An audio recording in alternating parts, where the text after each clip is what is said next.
The early morning sun cast long shadows across the empty streets of Millbrook as Marcus Thompson's dark blue sedan crossed the town limits. The dashboard clock showed 6:30 a.m., the perfect time to begin his secret mission. At 52 years old, with grained temples and sharp brown eyes that missed nothing, Marcus had spent the last 25 years building an impressive career in the Chicago Police Department. Now he was about to take on his biggest challenge yet. Marcus pulled into a small diner on the outskirts of town, choosing a window seat where he could observe the morning traffic. The waitress, an older woman named Betty according to her name tag, brought him a steaming cup of coffee without him asking. The small-town hospitality made him smile, but he couldn't help noticing how her friendly expression faltered slightly when she saw his face. "New in town?" Betty asked, pulling out her notepad.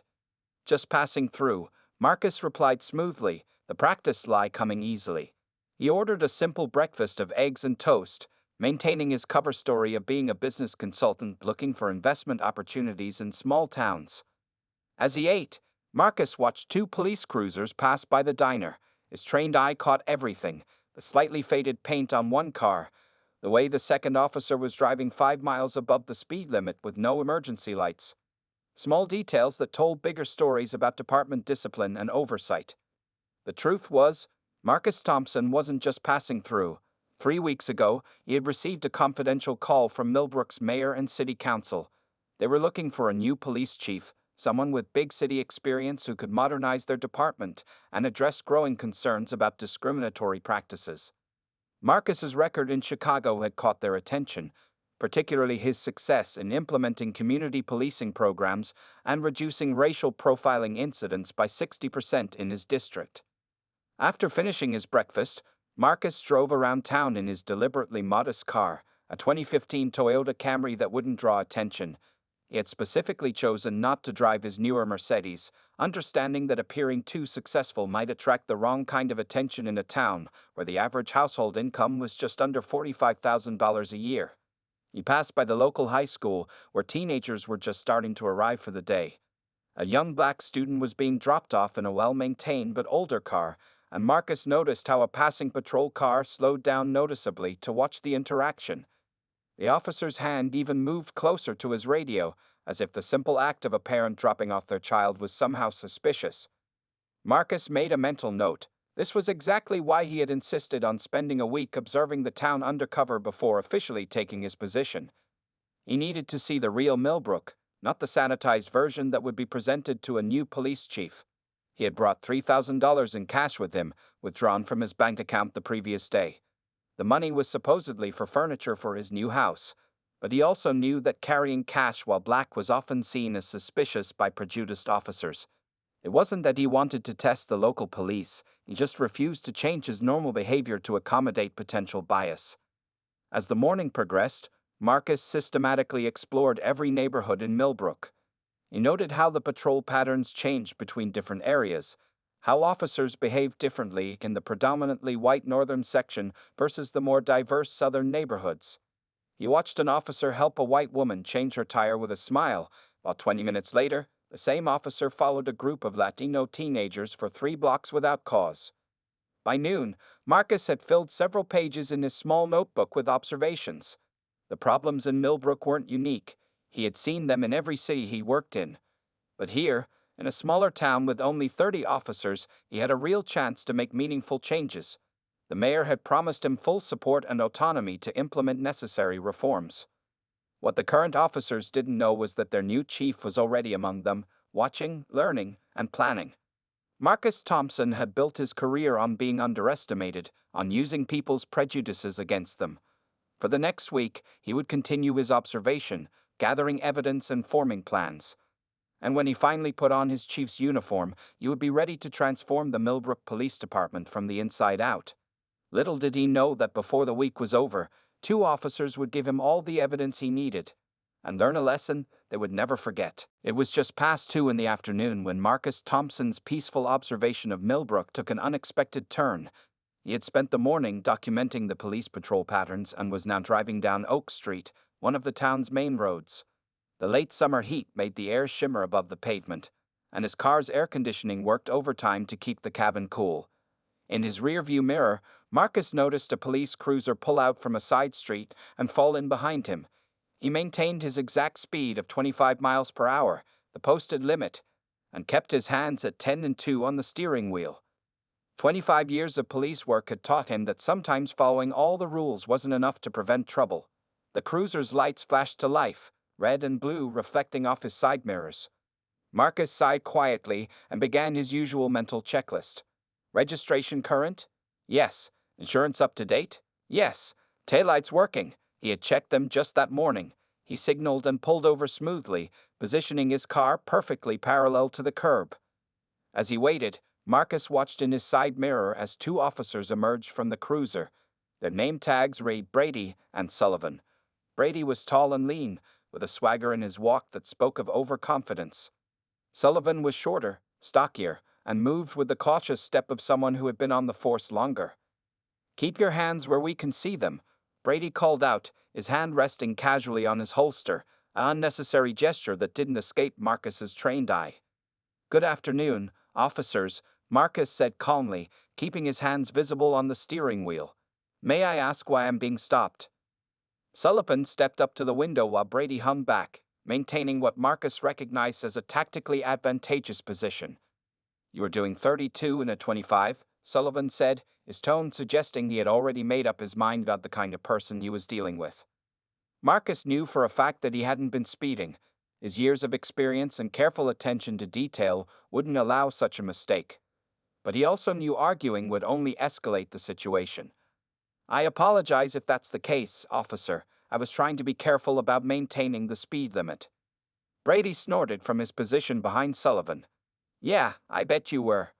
"License, registration, and insurance," Sullivan demanded, not acknowledging Marcus's polite response. Marcus moved slowly and deliberately. "I'm going to reach for my wallet in my back pocket, and then I'll get the registration from the glove compartment. Is that okay?" "Just hurry it up," Brady said, his hand still on his holster. As Marcus handed over his documents, he noticed how Sullivan's eyebrows raised slightly at his Chicago address. The officer's eyes darted between the license photo and Marcus's face, as if looking for any excuse to claim they didn't match. "Step out of the vehicle, Mr. Thompson," Sullivan ordered, his tone hardening. "May I ask why that's necessary, officer? I provided all the required documentation." "When an officer gives you an order, you follow it," Brady cut in, stepping closer. "Or is that not how they do things in Chicago?" Marcus recognized the intimidation tactics. He'd spent years training officers not to use them. You could also see Mrs. Chen from the local grocery store watching from her shop doorway, and a teenager across the street had already pulled out their phone to record. "Of course, officers," Marcus replied, keeping his voice steady and professional. He undid his seatbelt and opened the door slowly, emerging with the same careful movements he'd used throughout the encounter. That's when Brady noticed Marcus's watch, a subtle but expensive timepiece that had been a retirement gift from his Chicago precinct. The officer's expression shifted, a mix of suspicion and something else, something Marcus had seen too many times before. "That's a nice watch for someone driving such an old car," Brady remarked, his voice dripping with insinuation. "Mind telling us what you do for a living?"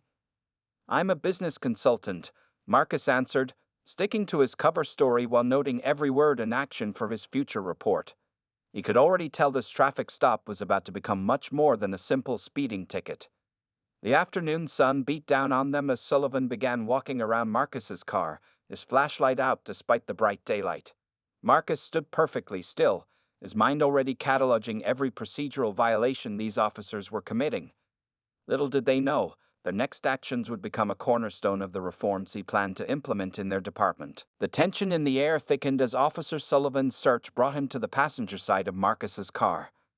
Through the window, he spotted Marcus's wallet sitting on the passenger seat, where he had placed it after showing his license. Sullivan's eyes narrowed, and a small smirk crossed his face. "What do we have here?" Sullivan called out to his partner. He opened the passenger door without asking permission, another violation Marcus silently added to his mental list. The officer picked up the wallet, his eyebrows rising as he felt its weight. "Mind explaining why you're carrying so much cash, Mr. Thompson?" Marcus kept his voice steady, despite the growing knot of anger in his stomach. I withdrew that money this morning from Chase Bank. The receipt is in the wallet, along with the withdrawal slip. Brady stepped closer, his previous swagger now more pronounced. $3,000 in cash, Sullivan. Nobody carries that kind of money unless they're up to something. He turned to Marcus, eyes filled with accusation. What's the real story here? Drug money? Or maybe you're buying something else illegal. As I said, officers, I withdrew that money to buy furniture for my new home. The receipt clearly shows. Save it? Brady cut him off. We've heard every excuse in the book. We're going to have to confiscate this money under civil asset forfeiture laws. Marcus watched as Sullivan removed the stack of crisp $100 bills from his wallet. The officer deliberately dropped the withdrawal receipt on the ground, letting it blow away in the light breeze. A small crowd had gathered now, keeping their distance but watching intently.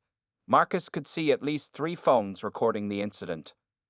Officers, Marcus said calmly, his decades of experience helping him maintain his composure, you have no probable cause to seize that money. I provided proof of its legitimate source. This seizure is illegal under both state and federal law. Brady's face darkened. Oh, look at this, Sullivan. We got ourselves a street lawyer. He stepped into Marcus's personal space, using his height to try to intimidate him. You learned that in Chicago? Think you can come to our town and tell us how to do our jobs? Sullivan was already writing up the forfeiture paperwork, using his clipboard as a shield from the watching crowd. According to our assessment, this money is suspected to be connected to illegal activities. You can file an appeal at the courthouse if you want to try to get it back. His tone made it clear how likely he thought that would be. Marcus noticed Mrs. Chen had stopped pretending to sweep her storefront and was now openly filming with her phone. Across the street, the teenager who had been recording earlier was joined by 2 friends, all with their phones out. Good, the more witnesses, the better. I'd like your badge numbers and a copy of that forfeiture paperwork, Marcus stated firmly. I'm also formally requesting any body camera footage from this stop be preserved. Both officers laughed, but Marcus caught the slight nervous glance they shared. They were required by department policy to provide this information, and they knew it. Here's your copy, Sullivan said, thrusting a carbon paper at Marcus. The handwriting was deliberately messy, almost illegible. Badge numbers are on there too. Good luck with your appeal. He tucked the stack of bills into an evidence bag, but Marcus noticed he didn't seal it properly, another procedural violation that would come back to haunt them. Brady gave Marcus's car a final theatrical look-over. You're free to go, Mr. Thompson. Welcome to Millbrook. His voice dripped with sarcasm. Drive careful now. Wouldn't want to catch you speeding again. As Marcus got back into his car, he could feel his phone buzzing in his pocket, probably the mayor, wondering how his observation of the town was going. Just wait until she heard about this. He started his engine, watching in his rearview mirror as Brady and Sullivan high-fived each other, clearly pleased with their day's work. What they didn't know was that every second of this encounter would soon be playing on a big screen in the department's conference room. Marcus allowed himself a small smile as he pulled away from the curb. Sometimes the best lessons came from the hardest experiences, and these officers had just written their own training manual on what not to do. The humiliation began in earnest when Officer Brady ordered Marcus to step out of his car again, this time with an exaggerated wave of his hand. Hands where we can see them, big shot, up against the vehicle, legs spread. Marcus could feel the heat of the metal car hood through his crisp blue dress shirt as he assumed the position. The afternoon sun had turned his sedan into an oven. That wasn't what made sweat trickle down his back. It was the growing crowd of onlookers, their phones recording every moment of this public degradation. Look at this fancy suit, Sullivan mocked, roughly patting Marcus down. Plain dress up to date, are we? Must have stolen this too. His hands were deliberately rough as they moved across Marcus's expensive clothing, checking every pocket with exaggerated thoroughness. A group of teenagers had stopped on their bikes across the street, watching wide-eyed as 2 white officers humiliated a well-dressed black man. Marcus could see the fear and anger in their young faces, knowing they were witnessing what they feared could happen to them or their parents any day. What's this? Brady asked, pulling Marcus's phone from his pocket. Latest iPhone model. Sure you can afford this on a consultant's salary? He made air quotes around the word consultant, his voice dripping with disbelief. Mrs. Chen had stopped pretending to sweep her storefront and was now standing firmly in her doorway, her phone steady as she recorded.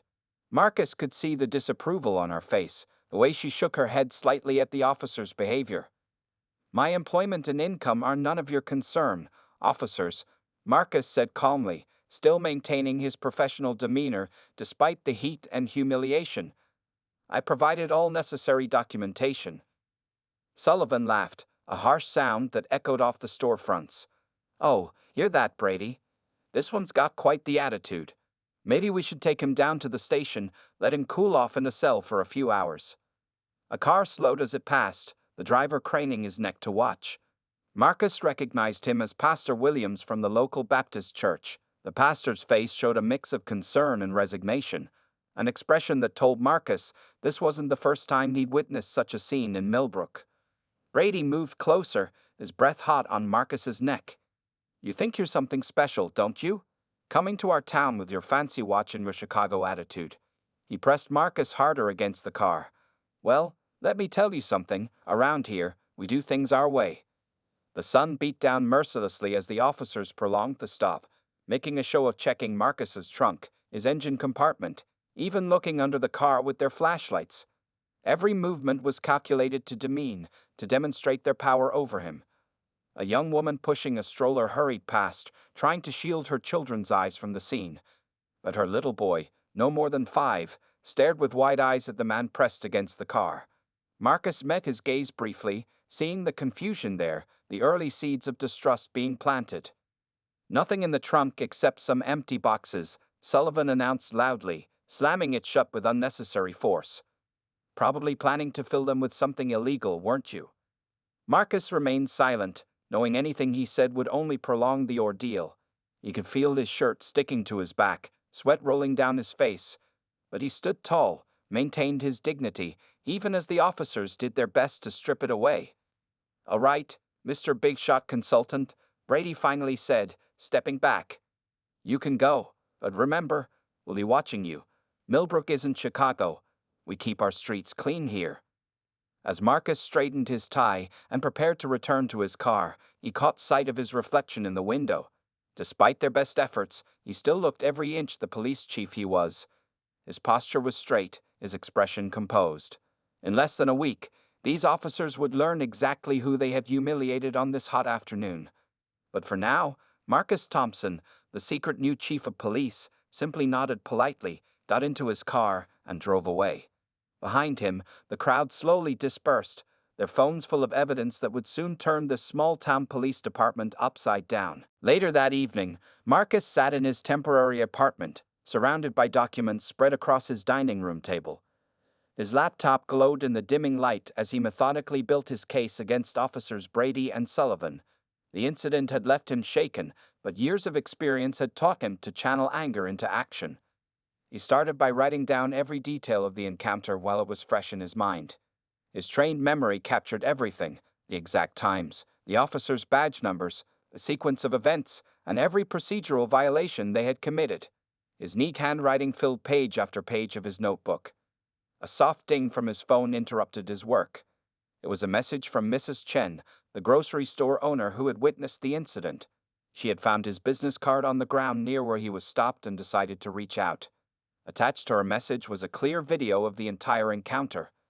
"This happens too often," her message read. "Someone needs to stop them." Marcus smiled grimly as he downloaded the video. Within an hour, 3 more witnesses had sent him their recordings through various social media platforms.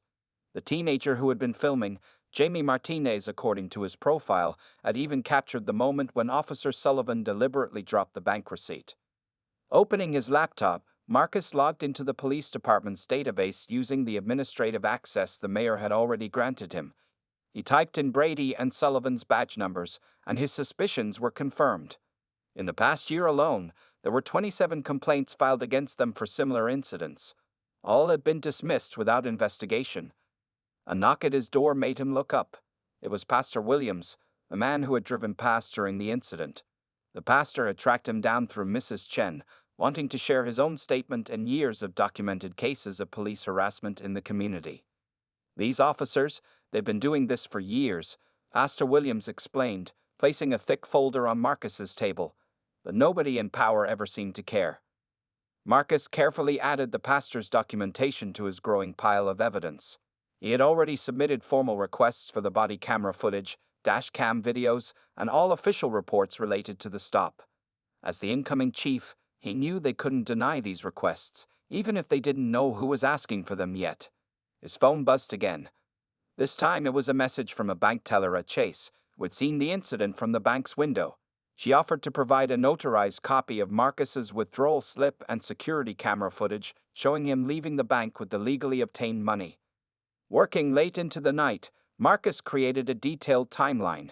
He marked every violation: the illegal traffic stop without probable cause, the unconstitutional search of his vehicle, the theft of his money under false pretenses, the deliberate destruction of evidence when they dropped his receipt, the public humiliation and excessive use of authority, the racial profiling evident in their comments and actions. He also began drafting new department policies that would address each of these issues. Every document was prepared in triplicate, one for the mayor, one for the police department records, and one for his personal files. Around midnight, Marcus received an unexpected email from a retired officer who had worked with Brady and Sullivan. The man had heard about the incident and wanted to share similar cases he had witnessed but had been afraid to report.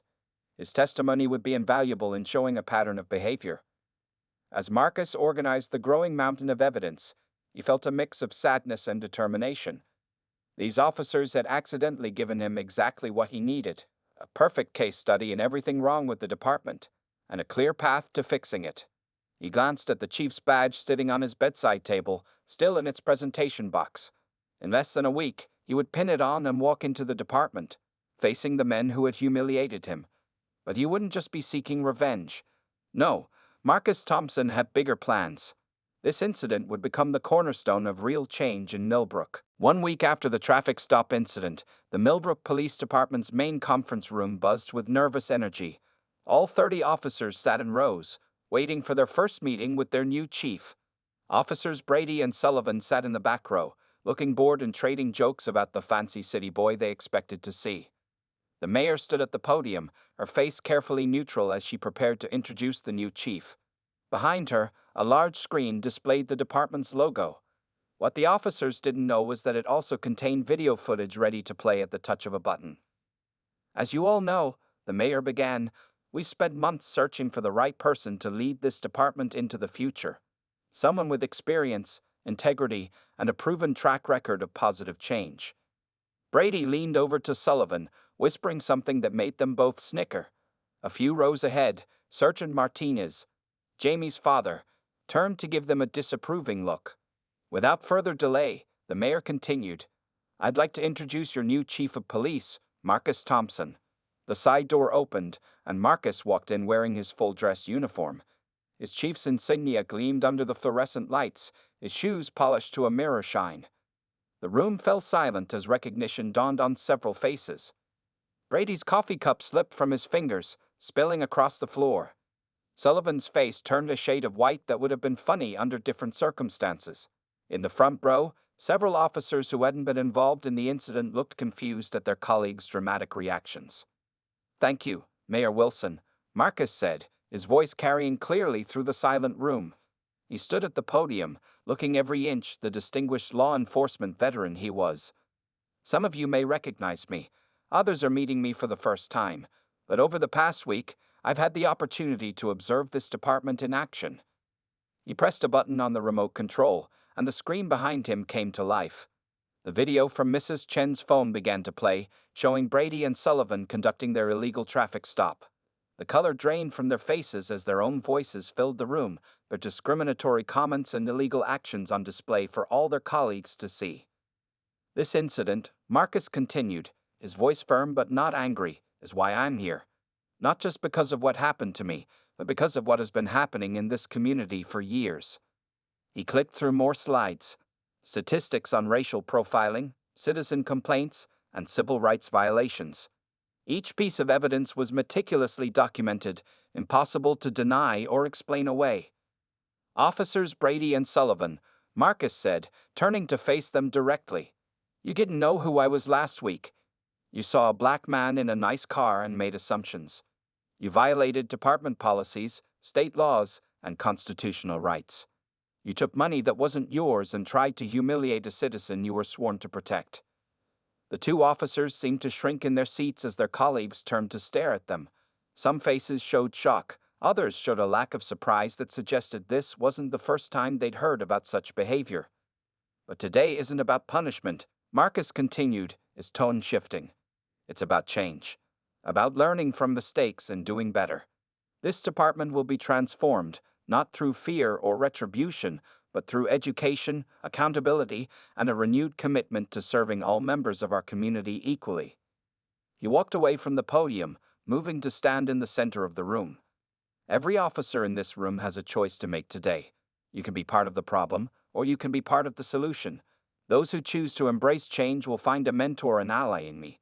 Those who resist, he paused, letting his eyes rest briefly on Brady and Sullivan, will find that I am equally determined in upholding the law and departmental standards. The silence in the room was absolute. Even the usual sounds of the police station seemed muted, as if the whole building was holding its breath. In the back row, Brady and Sullivan sat frozen, their earlier arrogance replaced by the dawning realization that their actions would have consequences they never expected. The day after the revealing staff meeting, Chief Thompson sat in his new office, reviewing the personnel files of Officers Brady and Sullivan. The morning sun streamed through the windows, illuminating the stack of papers on his desk. Among them lay 2 sealed envelopes, suspension notices that would change the course of these officers' careers. A knock on his door interrupted his thoughts. Both officers stood in the doorway, looking very different from the arrogant men who had harassed him a week ago. Their uniforms were perfectly pressed, badges polished, and their postures rigid with nervousness. "Come in, officers," Marcus said, gesturing to the chairs in front of his desk. "Close the door behind you." As they sat down, Marcus noticed how Brady's leg bounced anxiously, while Sullivan's hands fidgeted in his lap. The power dynamic had shifted dramatically, but Marcus had no intention of humiliating them the way they had tried to humiliate him. "Before we discuss your suspension," Marcus began, "I want to hear from you. Why did you stop me that day?" Brady opened his mouth, probably to repeat the speeding excuse, but Sullivan spoke first. "We were wrong, Chief," he said, his voice heavy with regret. We made assumptions based on the color of my skin." Marcus finished for him. "Continue." Sullivan nodded, unable to meet his new chief's eyes. "We've been doing this for years, targeting people who look different, who we thought wouldn't fight back, who we thought wouldn't be believed over our word." Brady found his voice. "We never thought. We didn't expect." "You didn't expect your target to be your new boss," Marcus said firmly. "But tell me, officers, would your actions have been any less wrong if I had been just another citizen? Any less illegal? Any less damaging to public trust?" Both officers stared at the floor, the weight of their actions finally seeming to sink in. Marcus pulled out a thick folder. "In the past 3 years, there have been 42 complaints filed against you too. Illegal searches, excessive force, racial profiling, civil asset forfeiture abuse. Every complaint was dismissed without proper investigation. That ends today." He handed each officer their suspension notice. "You're both suspended without pay for 30 days. During this time you will, first, write formal apologies to every citizen who filed complaints against you. Mrs. Chen will receive hers first, in person. Second, complete an intensive training program on constitutional law, civil rights, and bias recognition. Third, participate in community service at the local youth center, where many of the teenagers you've harassed spend their time. Finally, you will help develop new department protocols to prevent the kind of abuse you practiced." Brady's face reddened. "Chief, that's not. We can't afford a month without pay. Just like I couldn't afford to lose $3,000 to corrupt officers." Marcus asked quietly. "The money you took from me has been recovered from the evidence room. It will be donated to the community center's after-school program." Sullivan straightened in his chair. "What if we refuse?" "Then you can resign immediately," Marcus replied. "But know this, if you leave this department, your full records, including all civilian complaints and video evidence, will be sent to every law enforcement agency in the state. Your choice. The officers exchanged glances, years of unchecked authority crumbling under the weight of real accountability. We'll take the suspension, Sullivan said finally, and the training. Marcus nodded, then pulled out 2 more documents. These are enrollment forms for the Police Leadership and Accountability Program. Sign them before you leave. Your first session starts tomorrow. As the officers stood to leave, Marcus called out, "One more thing. Next week, you'll both share your story at the police academy. New recruits need to understand the consequences of abusing their authority." After they left, Marcus watched through his window as Brady and Sullivan walked to their cars, no longer swaggering, their shoulders bent under the weight of responsibility and redemption. Real change, he knew, often started with uncomfortable self-reflection. On his desk, his phone buzzed with a message from Mrs. Chen. The officers just called to schedule their apology. "Thank you, Chief Thompson. Things are already changing in Millbrook." 1 year had passed since Chief Marcus Thompson's memorable first day at the Millbrook Police Department. The autumn leaves drifted past his office window as he reviewed the department's latest community feedback report. The changes in those 12 months had been remarkable. Officers Brady and Sullivan stood in front of his desk, but they were different men now. Gone were the arrogant bullies who had harassed him that hot summer day. In their place stood 2 of his most dedicated officers in implementing the department's new community-first policies. "The Youth Center program is really making a difference, Chief," Brady reported, holding up a folder of statistics. "We've had over 200 teenagers participate in our police community basketball league. Even Jamie Martinez, the kid who filmed our incident with you, he's now talking about becoming an officer after college." Sullivan nodded, adding, "And the complaint numbers are down 80% across the department. The body camera program and monthly review sessions have really changed how officers approach their duties." Marcus leaned back in his chair, remembering how this transformation began. After their suspension, both officers had thrown themselves into their reform assignments. Their public apologies had been sincere, their community service genuine, and their dedication to change unwavering. A knock on the door interrupted their meeting. Mrs. Chen entered, carrying a large box of pastries from her store. She no longer filmed police interactions from her doorway. Instead, she served on the newly formed Community Oversight Board. "Good morning, Chief Thompson," she said warmly. "Officers Brady, Sullivan, the kids at the youth center are asking if you're still coming to teach the self-defense class this afternoon." Both officers smiled and nodded. The same teenagers they once intimidated now looked up to them as mentors. It was just one of many changes in Millbrook over the past year. Marcus stood and walked to the window, observing his officers on patrol below. They walked their beats instead of driving, chatting with shopkeepers and residents. Each interaction was marked by respect and professional courtesy, regardless of the citizen's race or appearance. "The State Police Academy called again," he told Brady and Sullivan. "They want you both to expand your training program. Your story about what happened that day and how it changed you. It's making a real impact on new recruits." Sullivan cleared his throat. "We've been thinking, Chief. That money you donated to the youth center last year, the $3,000 you recovered from us, we'd like to match it, from our own savings." Brady quickly added, "We know it doesn't make up for what we did, but we want to show we're committed to being part of the solution." Marcus turned back to face them, noting how they stood straighter now, with dignity rather than arrogance. "The money was never the point," he said quietly. "It was about respect, about treating every citizen with the dignity they deserve. You've shown you understand that now." Mrs. Chen set down her pastry box and pulled out her phone. "Look at this," she said, showing them a social media post. It was a photo of Brady and Sullivan at the youth center, teaching teenagers about their rights during police interactions. The comments were filled with positive messages from community members. "A year ago, people feared the police in Millbrook," she said. "Now they trust them. That's real change." Marcus dismissed the officers to their duties and sat back down at his desk. On the wall hung a framed photo of that first staff meeting when he had revealed his identity.